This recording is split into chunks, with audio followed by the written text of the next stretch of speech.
দুর্নীতিবাজ, অপদার্থ, মিথ্যুক, গণহত্যার দোসর এখনো বাংলাদেশের রাষ্ট্রপতি।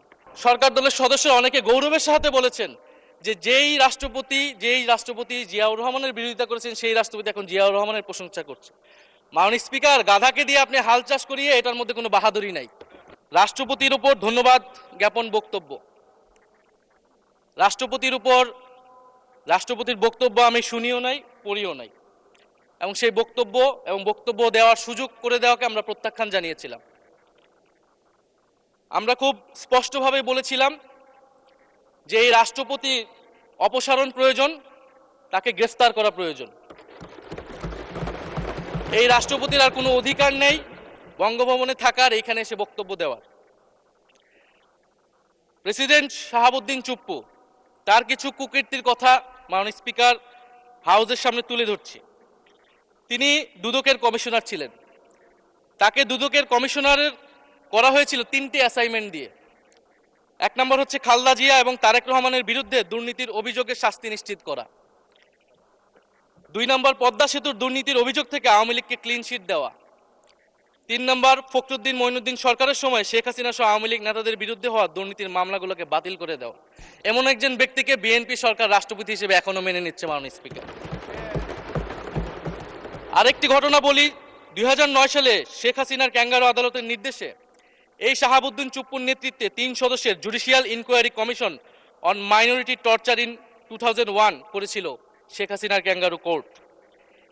এই প্রতিবেদন অনুসারে বিএনপির 26,000 বিএনপির নেতাকর্মীকে 2001 সালে ক্ষমতায় এসে কয়েক হাজার হিন্দুকে তারা হত্যা করেছে, এজন্য দায়ী করা হয়েছিল মাননীয় স্পিকার। এবং আওয়ামী লীগ এই রিপোর্ট দেশে বিদেশে এই রিপোর্ট ফেরি করে তারা নিজেদের এখানে ক্ষমতায় থাকাটাকে পাকাপোক্ত করেছিল। মাননীয় স্পিকার, এই রাষ্ট্রপতি চুপ্পু এস আলমের হাতে ইসলামী ব্যাংকে তুলে দেওয়ার কারিগর, 2 কোটি আমানতকারীকে পথে বসিয়েছিল। এবং জুলাই গণহত্যার সময় তার ভূমিকা, ফ্যাসিবাদের সাথে তার সংশ্লিষ্টতা সবকিছু আমরা জানি।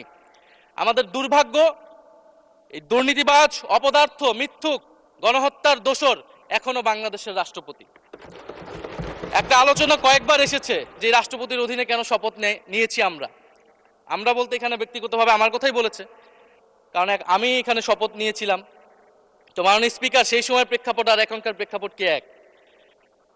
জুলাই গণ অভ্যুত্থানের পরে 5ই আগস্টের পরে আমাদের সামনে 2টা অপশন ছিল। আমরা বলেছিলাম জাতীয় সরকার করতে হবে, সেই জাতীয় সরকারের প্রস্তাব বিএনপি নাকচ করে দিয়েছে। আমাদের সামনে আরেকটা অপশন ছিল ক্ষমতা আর্মির হাতে তুলে দেওয়া। যদি আমরা সেই দিকে আগাতাম, আজকে তারা এখানে বসতে পারতেন কিনা মাননীয় স্পিকার সেটা সন্দেহ আছে। দেশের স্বার্থে, দেশের স্থিতিশীলার স্বার্থে আমরা সেই সময় সরকারে গিয়েছিলাম, আমরা শপথ নিয়েছিলাম। কিন্তু বৈষম্যবিরোধী ছাত্র আন্দোলন খুব স্পষ্টভাবে 2024 সালে কিন্তু এই রাষ্ট্রপতির অপসারণ চেয়েছিল। সেই সময় সাংবিধানিক ধারাবাহিকতার কথা বলে রাষ্ট্রপতির পক্ষে অবস্থান নিয়েছিল বিএনপির মহাসচিব মির্জা ফখরুল আলমগীর সাহেব, তিনি নিজেই কথা বলেছিলেন।